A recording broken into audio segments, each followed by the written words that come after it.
Hi, welcome back to my channel, or welcome if you're first time here. This video is for my subscriber who has followed me for many years now and know that I'm an avid kayaker on the Aquaglide, but I have not been posting for a long time now, traveling in my Aquaglide, but I have had a few videos already when I'm doing something in my FeelFree Sea Emotion 505. And I wanted to explain why that is, but I also wanted to make a video to give a little bit more insight as to why I've chosen these two kayaks, why I still have them, and why there's nothing in the world that would make me change my mind as to keeping both kayaks.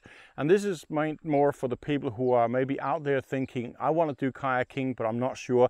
Do I want to go for a hardshell kayak or should I go for an inflatable kayak? Now, I'm not going to say that I have the exact answer to that, but I can tell you what my process has been and why I ended up with those and why I'm happy about those. And you might see some parallels to that and how you're doing and what you want to do and so on. If we're rewinding the time about 5, 6, 7 years, then I wanted the kayak initially because I got a little bit tired of hiking all the time and I wanted to do a little bit something different. And I knew that if I was out on the rivers or the lakes, I had access to places that otherwise wouldn't be able to reach if I was doing hiking. So that was also a motivation. But the second thing, or the third thing, was I realized that as I'm getting older, I'm also getting a little bit more eager for comfort, and I'm also getting a little bit more eager for not actually have to carry so much. And if you have a kayak, you have the means to transport your gear. You also have the possibility now of bringing more gear with you, which means the campsite is going to be a lot more luxurious if you want to. So I was doing this research, trying to figure out what was the best solution for me, and I ended up with the Aquaglide Blackfoot XL hard bottom kayak here. If you want to know more about this specific kayak, then I'll put a link in the description below and you can check that out. I ain't going to get into the details and the review of it. But we were fast forwarding here. You can see a lot of videos on my channel. I really thoroughly enjoy this kayak. It met all my requirements and then some. But a couple of years we got hit by COVID, as I'm sure you already know. And here in the Chiang Mai region, we also had a lot of the areas where I love to go kayaking shut down for some reason I don't really know, because exercise and remote exercise should be a very safe way to live your life, I should say, with COVID around. But anyway, the bigger lakes and parts of the rivers and other places were just shut down. We were not allowed to do the kayaking where this one here was shining.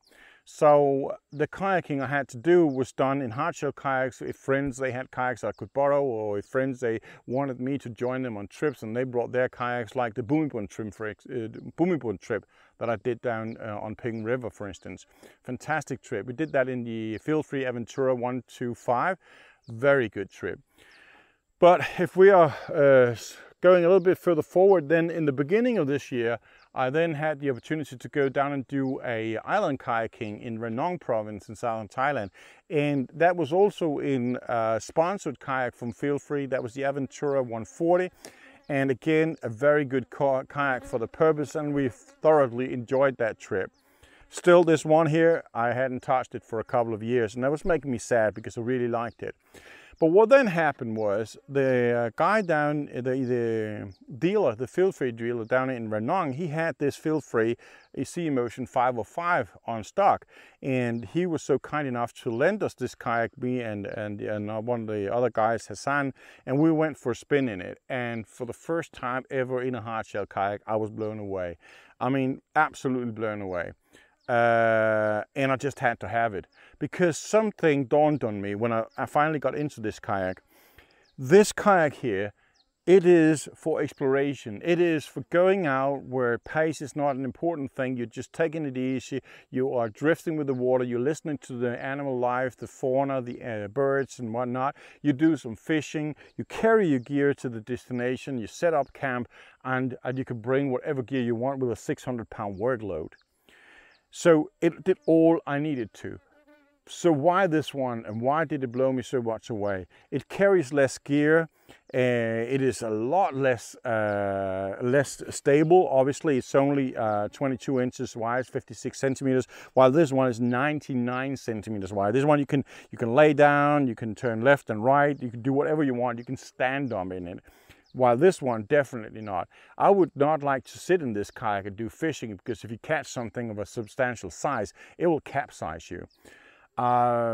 But the reason why I wanted it was because I all of a sudden realized that while this kayak here has been on 20-30 kilometer trips and it has solved all my needs, then this one here is actually much better when it comes to really long distances. Plus it does actually do sea kayaking, obviously, a lot better than this one. This one I would not take on open seas. I do not want to take that island hopping. It is just too wind sensitive and it's too wide for the waves. You'll be tipping around. This one is a totally different game. And the Renong trip opened my eyes to sea kayaking, and I definitely want to go out and explore that more. But the other things that I realized, being inland, I'm 650 kilometers away from the sea, so it's not very logical to buy a sea kayak when you're living that far away from the ocean. But I realized that this machine is not just something that you go explore with and go on an adventure with like this one. This one is also an exercise machine. This one I can put down in the Peng River just north of Chiang Mai, and I can do 20 kilometers of hard exercise, turn around and go another 20 kilometers coming back again, so I do downstream and upstream. I can do technique training in terms of how I paddle, and I can do roll training, which I still have to do and I still haven't done yet. But there's a lot of different things I can do in this kayak that I cannot do in this kayak. So if I have to summarize it, then it's like this one here is the auto camper. It is not about speed, it's about comfort. It's about being happy bringing all the gear and luxury you want to the destination where you're going. And it's not about going 1,000 miles. While this one here, you bring less luxury, there's simply less space in it, but at the same time, you get faster from A to B. Which means you can cross open space better. And especially when we're talking sea kayaking, you want something that is narrow like this one, and something that tracks as good as this one, something that is a lot less wind sensitive like this one is. So that's basically why I ended up having two kayaks, and I would not swap any of them for the world. As it is right now, we are at a campsite that's about 6 kilometers away from where we drop the kayak into the lake, and then we are paddling upstream on a small river. And I'm sometimes caught between these two because I've been at this place here a lot of times. So the stretch we're paddling to get to campsite is not really an exploration. It is just something you got to get done with to get to what really matters. That's setting up camp and go fishing. And then I really want my 505 because it gets there and it gets there fast, but I can't bring all my gear. I can't bring all my coolers. I can't bring all the food. I can't bring all the luxury I want. My fan, for instance.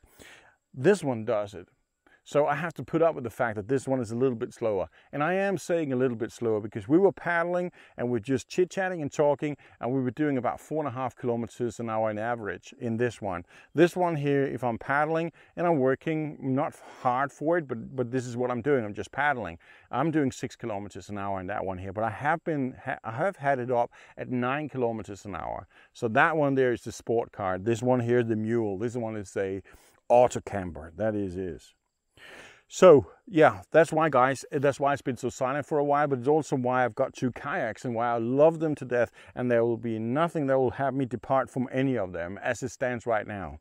I have solved the solution transporting this big beast here by having a trailer custom made for my motorbike, and that so far works absolutely brilliantly. This one obviously packs down very little, so it's no problem. So I hope you could use that for something, and until next time, stay curious.